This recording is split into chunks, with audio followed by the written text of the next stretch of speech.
Have you ever gotten a headache or a migraine? Of course you have. Have you ever been super stressed out studying for an exam or final? I know I'm guilty of it.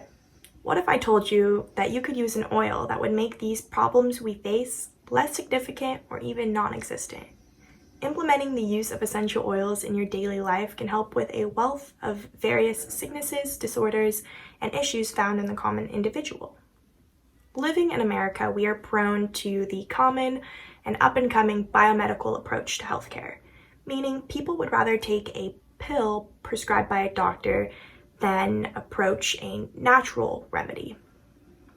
However, our ancestors were using natural remedies long before the phenomenon of science became to be. Today, within my speech, I will be covering a little bit about the history of aromatherapy, the benefits of essential oils, as well as a couple of oils that might be of importance in your life. Let's begin talking about how aromatherapy came to be. Approximately 20,000 years ago in Luxus, France, cave paintings were found depicting the use of aromatic and herbal remedies. 5,000 years ago, the Egyptians were using aromatic substances such as myrrh, cinnamon, and cassia. Around 1000 AD, the Persians were making great strides in the arts and sciences. The alchemists and the healer Avicenne developed a method for distilling essential oils, and this is when the art of aromatherapy began. Jump ahead to the 1900s, where a French chemist named Maurice Gattefossé was working in his family's owned cosmetics business when he badly burnt his arm.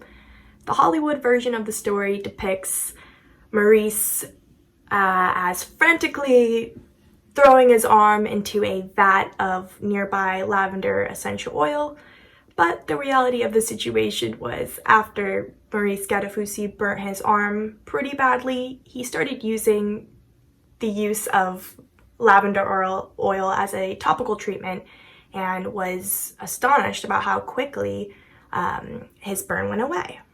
With this, Maurice coined the term aromatherapy in 1937, followed by the publication of Gatehouse Aromatherapy. His book contains the first clinical findings utilizing essential oils for a range of physiological alignments. Rachel Endor describes the process of essential oils as produced in the cells of aromatic plants and are held in specialized glands. They're released from the plant and collected most often through the stem. Stem distillation is a process that involves bubbling of the stem through the plant material. The temperature of the stem is easy control, making it ideal for heat-sensitive essential oils. The essential oils combined in plants are immiscible in water and have higher boiling points, allowing the essential oils to vaporize at a lower temperature than they normally would. This form of medicine is referred to as alternative or naturalistic approach to healthcare. Dr. Josh Axe actually reports that 40% of Americans use alternative medicine. The Asian Pacific Journal of Biomedicine states that essential oils are processed by the olfactory bulb and the limbic system, the same system that processes thoughts, emotions, that help us feel calm, collected, encouraged, and so on. Aromatic application can be nurturing to the respiratory system, including the sinuses. It can be supportive on moods and the hormonal system, and the positive compounds and their properties found within our bloodstream can encourage our immune system to promote well-being in a multitude of ways. This is because the aroma that you actually are breathing in is a fine mist of that oil containing all the same properties of the oil itself. And it's due to the fact that our olfactory system is closely connected with our limbic system of the brain that essential oils have such a powerful and positive effect on our brain and the systems of our body.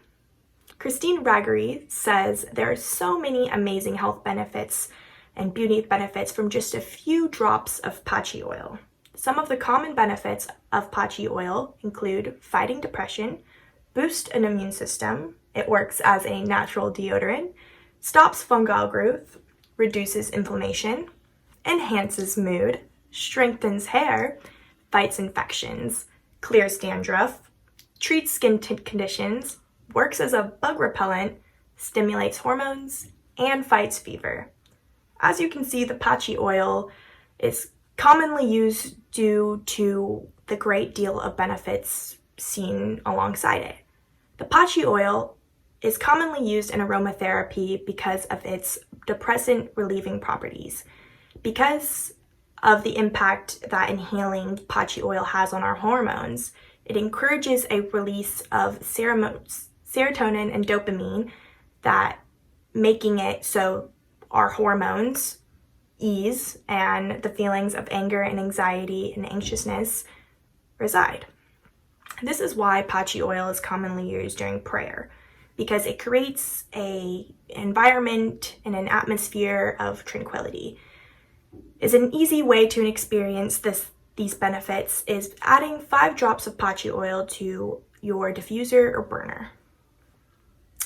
Moving on, we also have seen a great deal of benefits with the use of essential oils on headaches and migraines. In the 90s, 2 studies found that dabbing peppermint oil and an ethereal mixture on the temples of participants' foreheads relieved headache pain. Recent studies have also observed that after applying peppermint and lavender oil to the skin, people's headaches also subsided. The traditional Persian headache remedy is applying a mixture of chamomile and sesame oil to the temples of the brain to treat headaches and migraines. Try these out, see if any of them work for you. I've used, in particular, the peppermint and chamomile mix, so that's a mix between the Persian mixture and the second one I stated to you. But I've used the peppermint and chamomile, and it really does help with my headaches.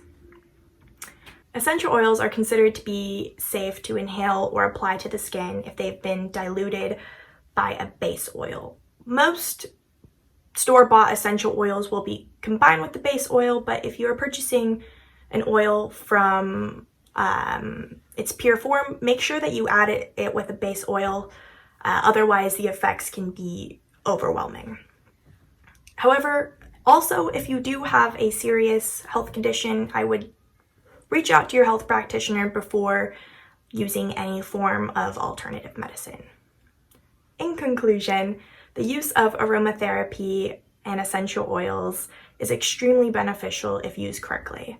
Today, we discussed the history of essential oils, benefits associated with oils, as well as, in particular, the use of patchi, lavender, peppermint, and chamomile, and their benefits. Furthermore, I hope you learned a little bit more about naturalistic healing and essential oils. I hope that this inspires you to practice using essential oils, as it's seen a great deal of improvements and it's natural, doesn't hurt, so why not try it out? Thank you.